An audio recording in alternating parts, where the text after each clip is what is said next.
जय गुरुदेव। सभी प्यारे दोस्तों को आज की कक्षा में आपकी एल.एन. वीरमीणा की शुभ स्वागत।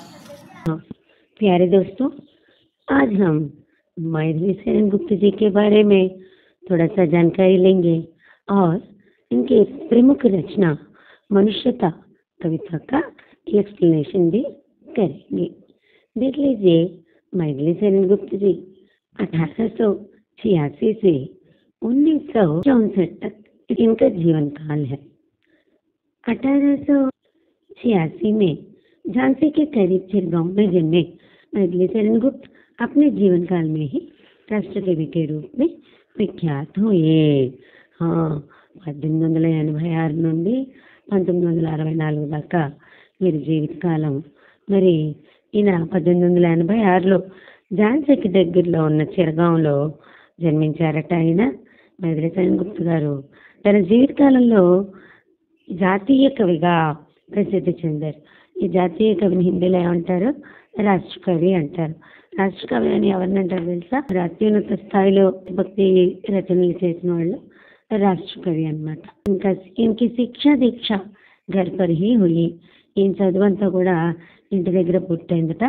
సంస్కృత్, బంగ్లా, మరాఠీ और अंग्रेजी पर इनका समान अधिकार था. సరే, 1-2 లాంగ్వేజ్లు నేర్చుకోవాలంటేనే మరి అబ్బో బాగా నేర్చేసుకున్నాం అని గొప్పగా ఫీల్ అవుతున్నాం కదా మనం.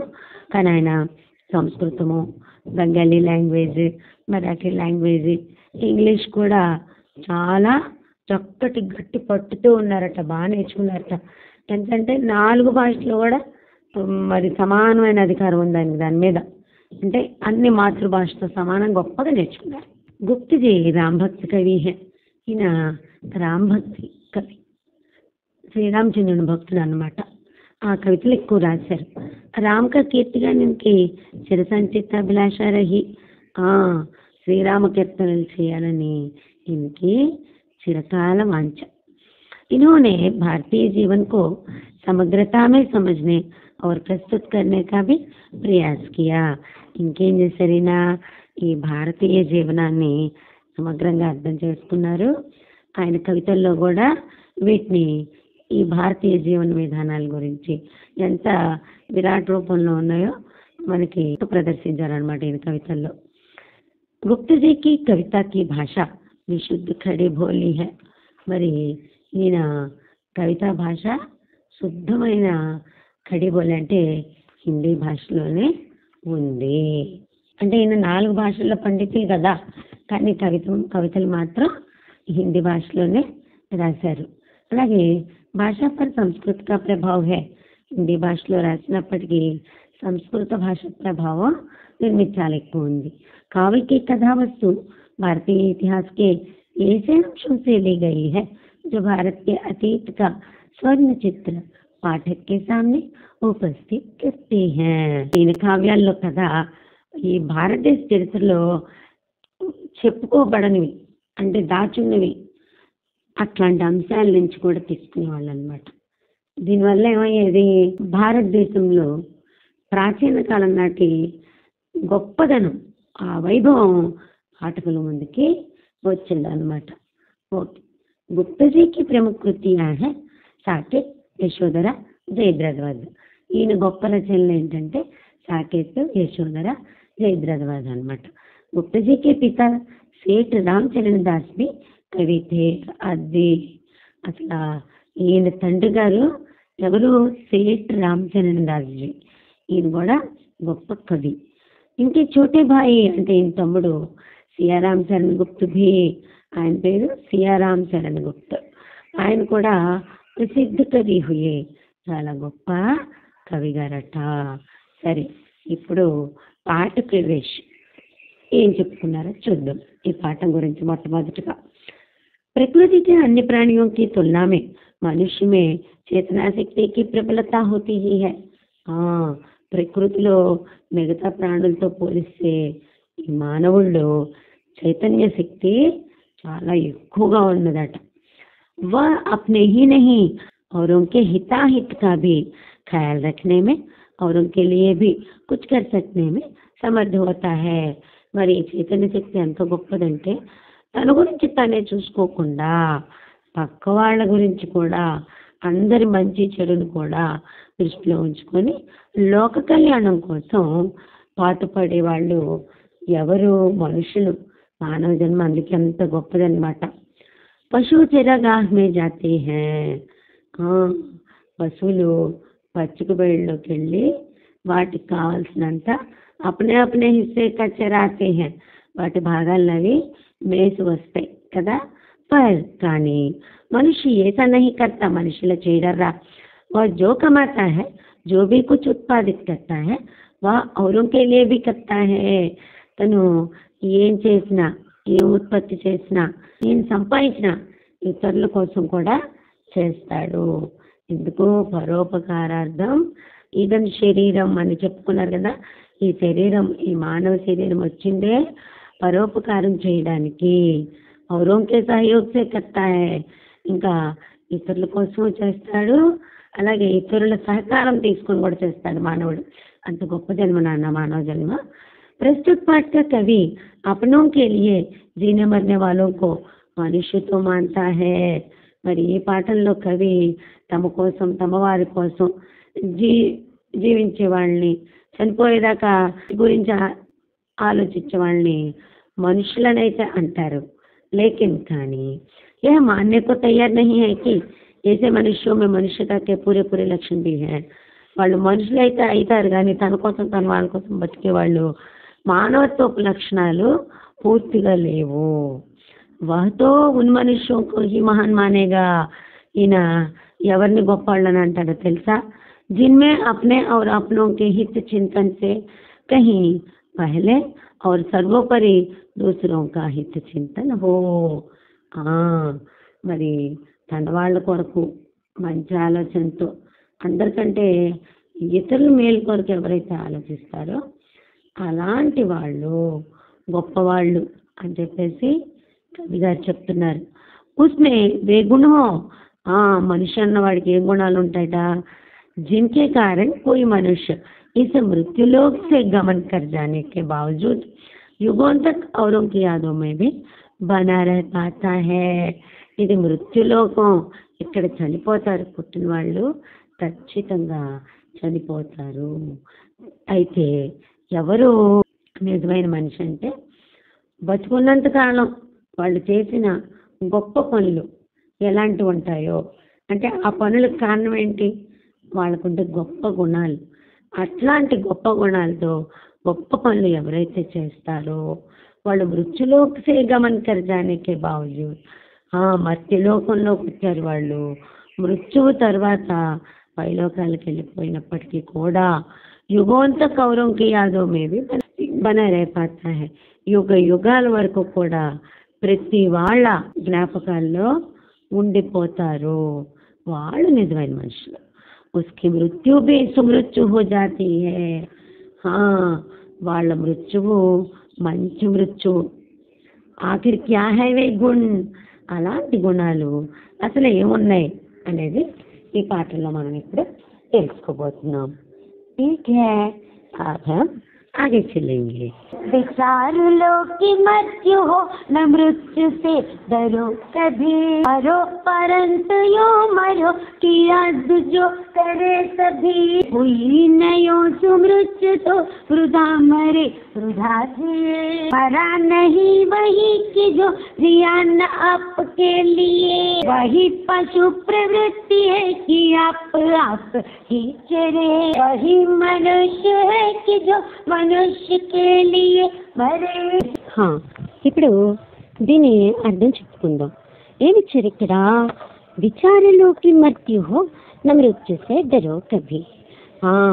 ఆలోచించుకోమంటున్నాడు. మనం మర్త్యులో మరణించే వాళ్ళం. ఎప్పుడు కూడా మరణించేదానికి భయపడకూడదు, మృత్యువుకి భయపడకూడదు.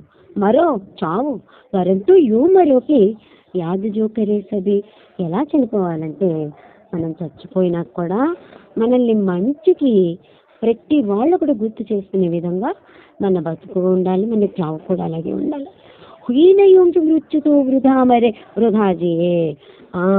వృధాగా బతికి వృధాగా చచ్చిపోయిన వాళ్ళ మృత్యువు మంచి మృత్యువు కాదు వాళ్ళు. ఎందుకంటే వాళ్ళు పోయినప్పుడు ఒకటే, ఉన్నా కూడా ఒకటే. మరా నహీ వహీకి జో జియానా ఆప్కే లియే. ఎదుటి వాళ్ళకి సహాయం చేయడానికి బతికలేనప్పుడు, అలాగే చనిపోయేటప్పుడు కూడా ఏ ఒక్క ఉపయోగం ఎవరికి లేనప్పుడు వాళ్ళు వృధా జన్మ తీసుకున్నట్టే. వహీ పశు ప్రవృత్తి హైకి ఆప్ హీ చరే. మంది మనమే తిని మంది మనమే సంపాదించుకొని ఎవ్వరికి ఉపయోగపడకుండా స్వార్థంతో ఉన్నామే అనుకోండి, వాడు పశు ప్రవృత్తి కలిగిన వాడు అంతే. వహీ మనుష్య హైకి జో మనుష్యకే లియే. మరి అతనే నిజమైన మనిషి. ఎవరు? పక్క మనుషుల కోసం కూడా బతికేవాడు, చనిపోయినాక కూడా అందరికీ ఉపయోగపడేవాడు. ఇప్పుడు సెకండ్ స్టాండ్. उसी उदार की कथा सरस्वती बखानवी, उसी उदार से घरा कृतार्थ भाव मानती, उसी उदार की सदा सजीव कीर्ति पूजती, सदा उसी उदार को समस्त सृष्टि पूजती। अखंड आत्म भाव जो असीम विश्व में परे, वही मनुष्य है कि जो मनुष्य के लिए मरे। उसी उदार की कथा सरस्वती बखानती, उसी उदार से धरा कृतार्थ भाव मानती. ఇంకా ఏం చెప్తున్నారు ఇందులో కవి గారు?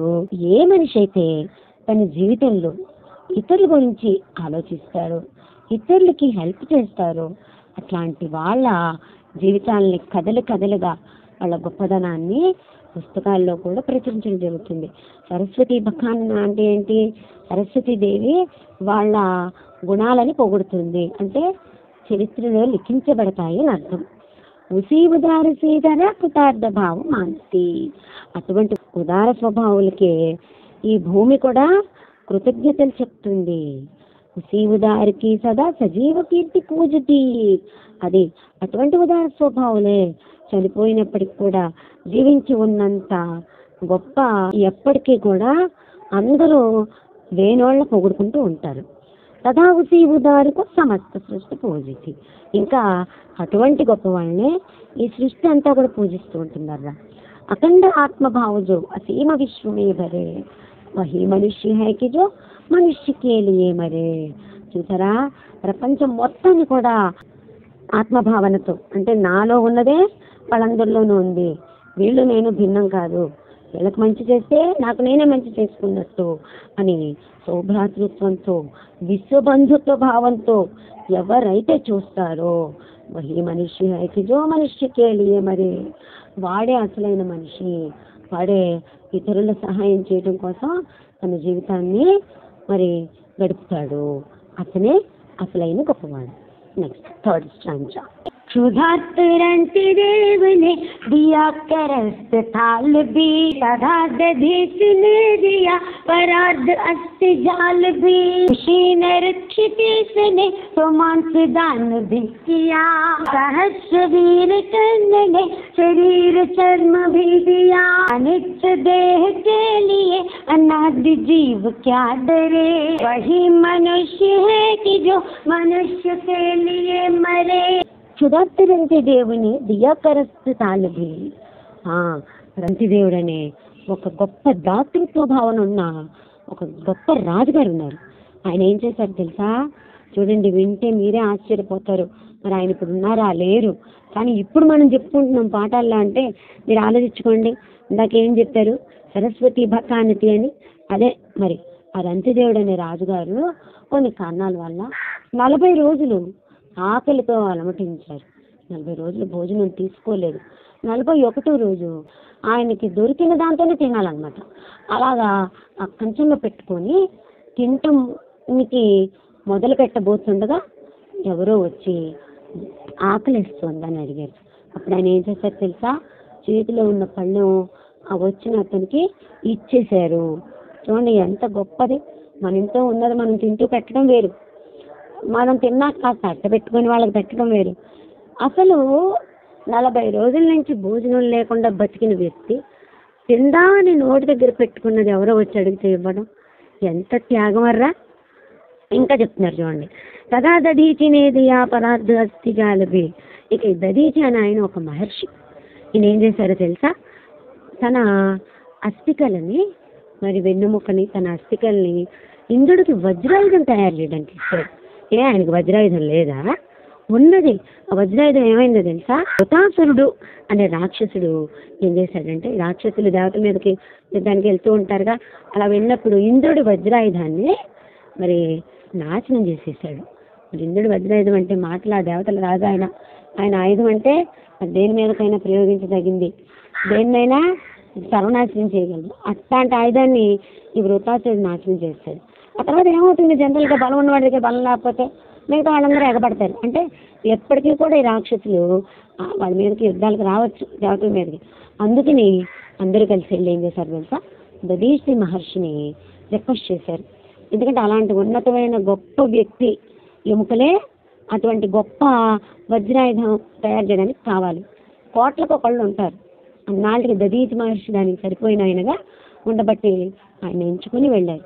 మనం చెప్పండి, నేను చెప్పినట్టు నువ్వు నా చేత ఒక 10 దెబ్బలు కొట్టుకుంటే నీకు కావాల్సినవన్నీ ఇస్తాను, లేకపోతే నువ్వు చచ్చిపోతే మీ వాళ్ళందరికీ కొన్ని కోట్లు ఇస్తాను అంటే కూడా మనం ఏమన్నా మనకు హాని జరగనిస్తామా? లేదు కదా. మరి లోక కళ్యాణం కోసం, దేవదానవుల యుద్ధాలు ఆగటం కోసం, ప్రపంచంలో అరాచకం ప్రబలకుండా ఉండటం కోసం ఒక మహర్షిని వెళ్ళి అడిగితే ఆయన ప్రాణాలు వదిలేశారా? ఆయన అస్థికలు ఇచ్చేయాలని పరోపకారం అర్థం. చూడండి ఎంత గ్రేట్ విషయం ఇది. ఇంకో వ్యక్తి గురించి కూడా చెప్తున్నారు, ఉషీనర్ క్షితీష్ని సమాంసదాని బీకియా. ఈ ఉషీనర్ గారి కథ ఏంటి, ఈయన గాంధార దేశపు రాజు శిబి చక్రవర్తి. ఈ శిబి చక్రవర్తి ఏం చేశారు తెలుసా, ఒకరోజు ఆయన దర్బార్లో ఉన్నప్పుడు ఒక డేగ ఒక పావురం, మరి డేగ ఏమో పావురం తరుగుకుంటూ వస్తుంది అలా. వచ్చినప్పుడు ఏమైందంటే, ఏంటి దాన్ని తరుగుతున్నావు, అది బలహీనమైన ప్రాణి కదా అంటే, అది నా ఆహారం, నువ్వు విడిచిపెట్టమంటున్నావు, నువ్వు విడిచిపెడితే దాని ఎత్తు మాంసం నువ్వు నాకు ఇచ్చి నా ఆకలి తీరుస్తావా? నేను ఆకలితో వెళ్తున్నా దాన్ని, అది నా ఆహారం నేను తింటున్నా, నువ్వెవరు దాన్ని వద్దంటానికి? ఓకే దాన్ని వద్దంటున్నావు, నాకు కడుపు నిండేలా నువ్వు పెట్టగలవా? పెడతాను అన్నాడు. నీ తొడలో మాంసం కోసిమని అడుగుతుంది డేగ. ఇస్తాడు. అది త్యాగం అంటే. ఆ పావురాన్ని రక్షించకపోతే ఈయన ఎవడైనా ఏమన్నా అడిగాడా? లేదు. ఈయన రాజ్యంలో ఈయన ఎదురుగా ఒక అల్పజీవి అటువంటి దుఃఖం అనుభవిస్తుంది కాబట్టి దాన్ని నివారించాలనుకున్నాడు ఈయన. అది చూడండి ఎంత గొప్ప విషయం ఇది. అలాగే స్వమాంస దాని బిగ, ఎందుకంటే తన మాంసాన్నే దానం చేసేసాడు. అన్నిటి మాంసాలు కొట్టుకుని తింటాం కానీ మన మాంసం దేనికైనా ఉపయోగపడుతుంది చెప్పండి అలా. ఆ విషయం తెలుసుకున్నాడు కాబట్టి ఆయన ప్రపంచంలో వాళ్ళకి మంచి జరగడానికి తన దేహాన్ని కూడా లెక్క చేయలేదర్రా. ఇంకో గొప్ప వ్యక్తి గురించి చెప్తున్నారు ఇక్కడ, సహర్ష వీర కర్ణనే శరీర చర్మ బీదియా. కర్ణుడు తెలుసు మనకి, మహాభారతం తెలుసు. కౌరవుల వైపు పోరాడిన వ్యక్తి, దుర్యోధనుడికి అతి ఆత్మీయమిత్రుడు. ఈయన కూడా ఏం చేశాడు తెలుసా, ఆ పైన గాంధార చక్రవర్తి శిబి తన మాంసం ఎలా కోసిచ్చాడు, ఈ కర్ణుడు తన శరీర చర్మాన్ని ఇచ్చేసాడు. ఏంటి శరీర చర్మం ఎవరికి ఉపయోగపడుతుంది? శరీర చర్మం అంటే ఏంటంటే, కర్ణుడు పుట్టినప్పుడు సహజంగానే కవచము, బాడీకి కవచము, చెవులకు కుండలాలతో పుట్టాడనమాట. ఈ రెండు సైమల్టేనియస్గా బాడీతో పాటు పెరుగుతున్నాయి. ఇది పెరిగినంత 10 అడుగులు ఉండేవాడట కర్ణుడు. 10 అడుగుల దేహానికి సరిపడా కవచం ఎప్పుడు దేనికి, ఎదుటి వాళ్ళు యుద్ధాలకు వచ్చినప్పుడు మన మీద ఏదైనా ఆయుధాలు పెట్టి మనల్ని గాయపరచాలని చూసినప్పుడు మనల్ని రక్షిస్తుంది. చిన్న దేహంతో పుట్టినప్పుడు చిన్ని కవచం ఉంది, అంతేనా? కుండలాలు కూడా చిన్నగా ఉన్నాయి చెవులకి. అది ఎంత పెరిగితే అంత పెద్దగా అయ్యాడు. సహజ కవచ కుండలాలు ఉన్నాయి ఆయనకి. ఎందుకంటే నేను సూర్యుని వరపుత్రుడు. కానీ ఒకరోజు మరి ధర్మదేవత ఇంద్రుడి రూపంలో, మరి ఒక బ్రాహ్మణుడి రూపంలో వచ్చి ఆయన్ని పరీక్షించడానికి, నీకు కవచ కుండలాలు నాకు దానం చేయి. దానం అతను ఎందుకు అడగాలి? ఎందుకంటే కర్ణుడికి ఇంకో పేరుంది, దానకర్ణుడు అని ఉంది. అన్ని దానం చేసేసేవాడు. చర్మం కవచ కుండలాలు కూడా అడిగి తీసుకుపోయి, అయితే దీని వెనకాల చాలా ధర్మసూక్ష్మం ఉంది. ఇది ఇప్పుడు కాదు, మీకు ముందు వేరే క్లాసుల్లో చెప్పుకుందాం. అప్పుడు ఆయన కూడా ఒక అస్త్రాన్ని, శక్తి అస్త్రాన్ని ఇచ్చి వెళ్ళారనమాట కవచకుండలాలు తీసుకుని. చూడండి ఆయన సంతోషంగా తీసి ఇచ్చాడు. నన్ను దేవుడు అంతటి వాడే వచ్చి అడిగాడని చెప్పి. ఇదంతా ఏం చెప్తుంది మనకి, అనిత్య దేహకేలి అనాది జీవ క్యాడరే. అనిత్యమైన ఈ దేహం కోసం ఈ జీవితంలో మనం ఎందుకు భయపడాలి? వహీ మనిషి హైకి జో మనిషి కేలి మరి మళ్ళీ గుర్తు చేస్తున్నాడు ప్రతిష్టాంజలో. వాడే నిజమైన మనిషి. ఎవడంటే అందరి కోసం బతికి అందరి కోసం తన ప్రాణాన్ని త్యాగం చేసిన వాడే, మన జీవితాన్నే త్యాగం చేసిన వాడు, అందరి కోసం బతికేవాడే నిజమైన మనిషి. ఫోర్త్ స్టాంజా వచ్చేసి सहानुभूति चाहिए महाविभूति है यही, वशीकृता सदैव ही बनी हुई स्वयं ही, विरुद्धवाद बुद्ध का दया प्रवाह में बहा, विनीत लोक वर्ग क्या न सामने झुका रहा, आहा वही उदार है परोपकार जो करे, वही मनुष्य है कि जो मनुष्य के लिए मरे. సహానుభూతి చాహియే మహావిభూతి హై యహి అని చెప్తున్నారు కదా. అరే సహానుభూతి చాహియే మహావిభూతి హై యహి అంటే ఏంటి? మనిషికి హృదయంలో దయా కరుణ ఉండాలి, అంటే సానుభూతి ఉండాలి. అసలైన సంపద ఇదే. అప్పుడు ఏమైందో తెలుసా? వశీకృత సదైవు హై బనీ హుయి స్వయం హి.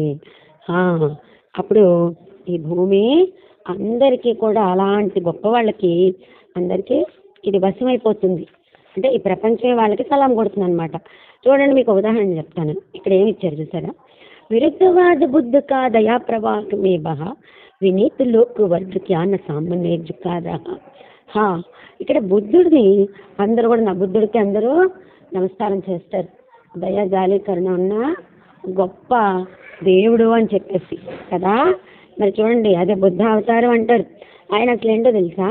అందరికీ వ్యతిరేకంగా, ప్రపంచ నియమాలకి వ్యతిరేకంగా ఉన్నాడు ఆయన. దేనికోసం తెలుసా? దయ ఎక్కువైపోయి అవి అలా చేయకూడదు ఇలా చేయకూడదు నిషేధాలు పెట్టిన వాడు అన్నిటికి కూడా ఈయన నిషేధం పెట్టేశాడు. అందుకని అంటే ఏం చేశాడు ఈయన? మహాత్ముడు అయ్యాడు. లోక కళ్యాణం కోసం ప్రపంచంలో కొన్ని నియమాల్ని వ్యతిరేకించాడు. చూడండి, మరి వినీతి లోక వర్గ జ్ఞాన సామాన్య జుకారహ.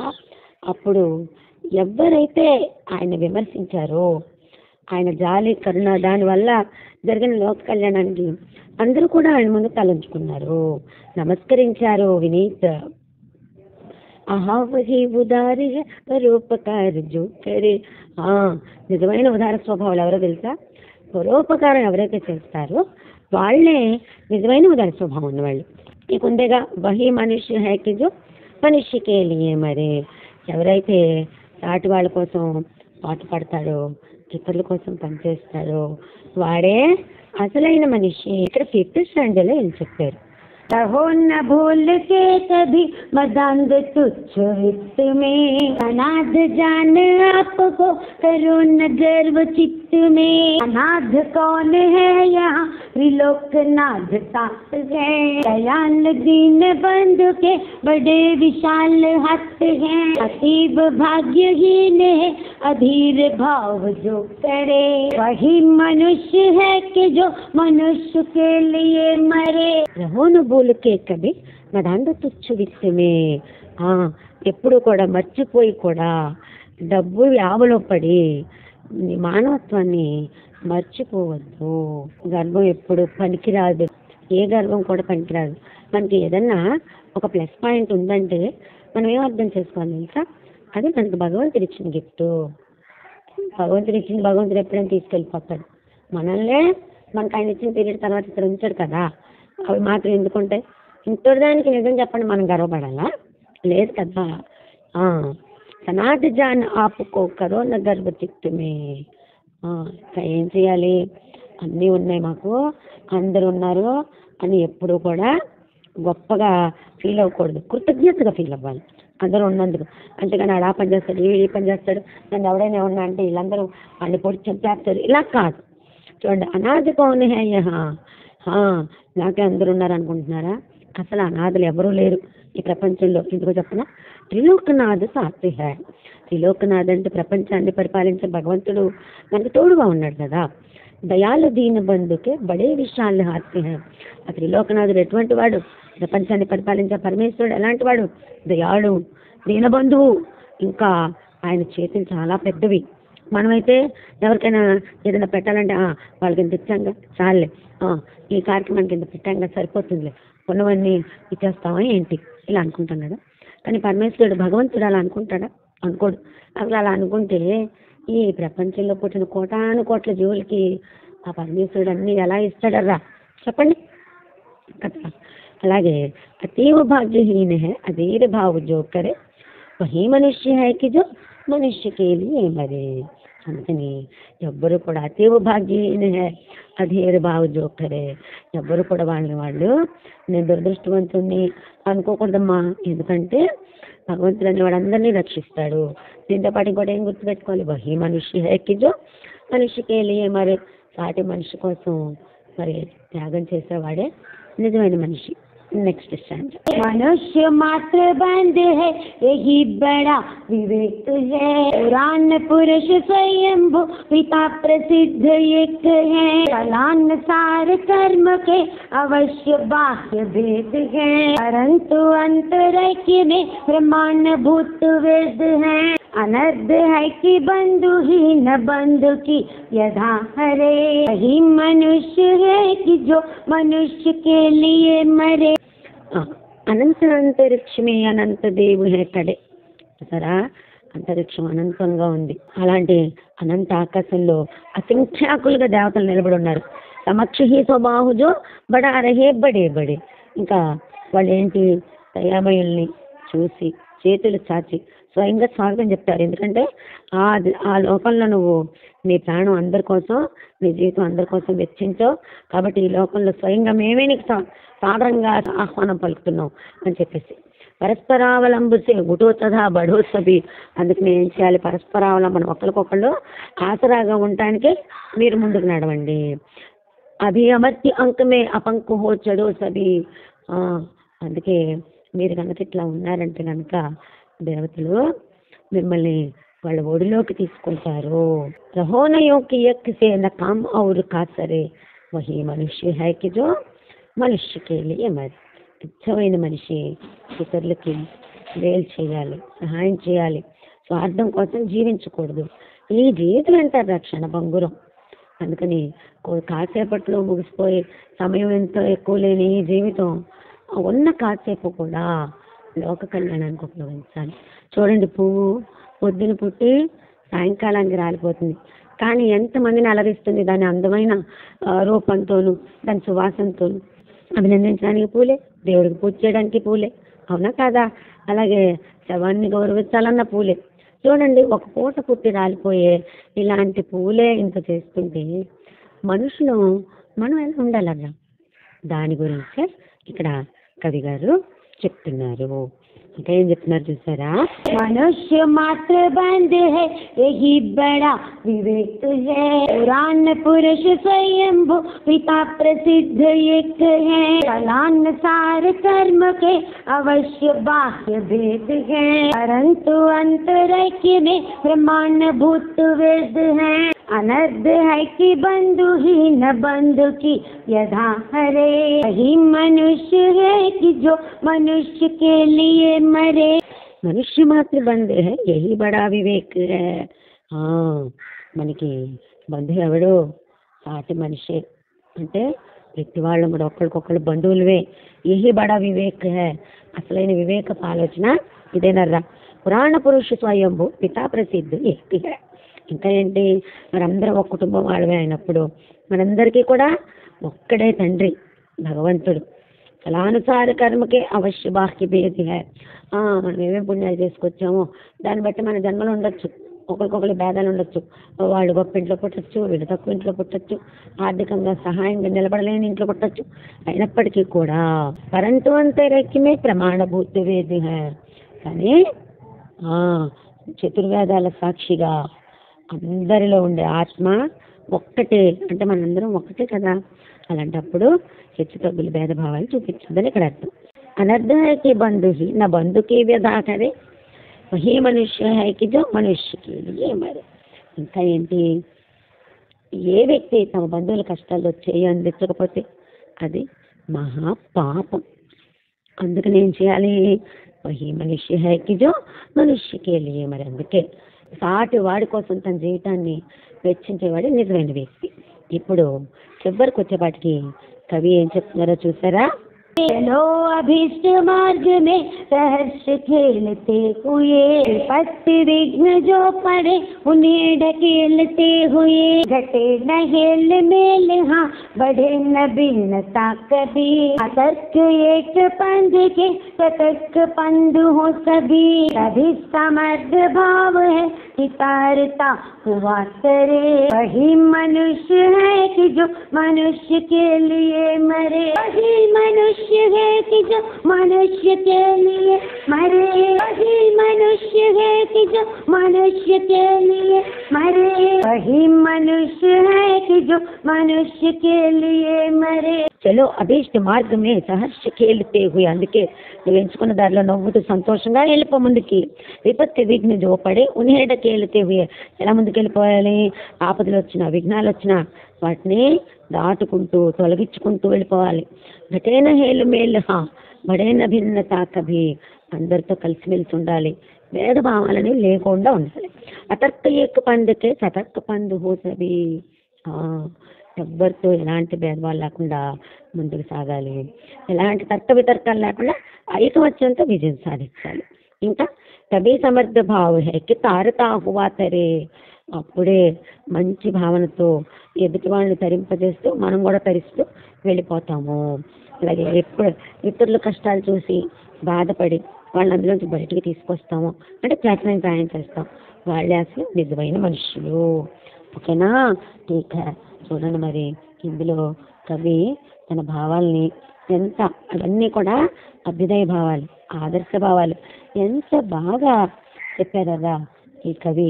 ఎవ్వరూ అనాథలు లేరని చెప్పారు, అందరికీ కూడా భగవంతుడే నాథుడు అని చెప్పారు.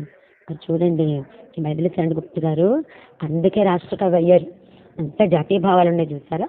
మరి వీటిల్లో ఉన్న ప్రతి భావాన్ని మీరుగా చేసుకుని ముందుకు సాగిపోవాలి, ముందు తరాలు అనే ప్రేమతో ఆయన రాశారు ఇది. దాన్ని మనం ఫుల్ఫిల్ చేయాలి కదా. ఠీక్ హై.